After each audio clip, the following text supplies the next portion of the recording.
Hello friends, জয়ন্তী রান্নাঘরে আপনাদের সবাইকে ওয়েলকাম জানিয়ে আজ আমি আবার একটা নতুন রেসিপি শেয়ার করছি। পাবদা মাছের ঝাল সর্ষে পোস্ত বাটা দিয়ে। তো এই রেসিপিটার জন্য আমি এখানে 5 পিস পাবদা মাছ ভালো করে ধুয়ে নুন হলুদ মাখিয়ে রেখে দিয়েছি। আপনারা চাইলে বেশিও মাছ নিতে পারেন।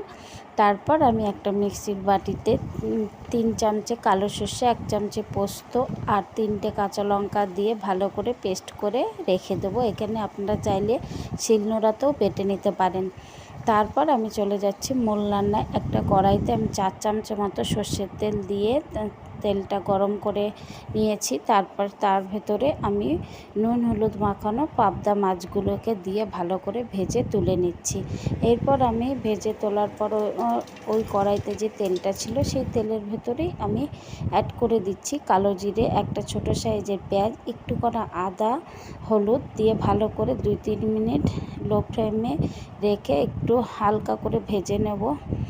তারপর আমি ওর ভেতরে অ্যাড করে দিচ্ছি পেস্ট করে রাখা সর্ষে পোস্ত কাঁচা লঙ্কা, আর সঙ্গে দিয়ে দিচ্ছি কাঁচা 3-4টে লঙ্কা আর পরিমাণ মতন লবণ আর কাশ্মীরি লঙ্কার গুঁড়ো কালারের জন্য দিয়ে আমি ভালো করে এগুলো দিয়ে কষিয়ে নেব। যখন মশলা থেকে তেল ছেড়ে দেবে তখন আমি এর ভেতরে অ্যাড করে দেব পরিমাণ মতন জল দেওয়ার পর আমি 5-7 মিনিট হাই ফ্লেমে রেখে ভালো করে ফুটিয়ে এর ভেতরে আমি মাছগুলোকে অ্যাড করে দিলাম। ভেজে রাখা মাছগুলো অ্যাড করার পর 2 মিনিট ফুটিয়ে আমি এর ভেতরে দিয়ে দেব কিছুটা কাঁচা সর্ষের তেল দিয়ে আমি গ্যাসটা অফ করে দিলাম।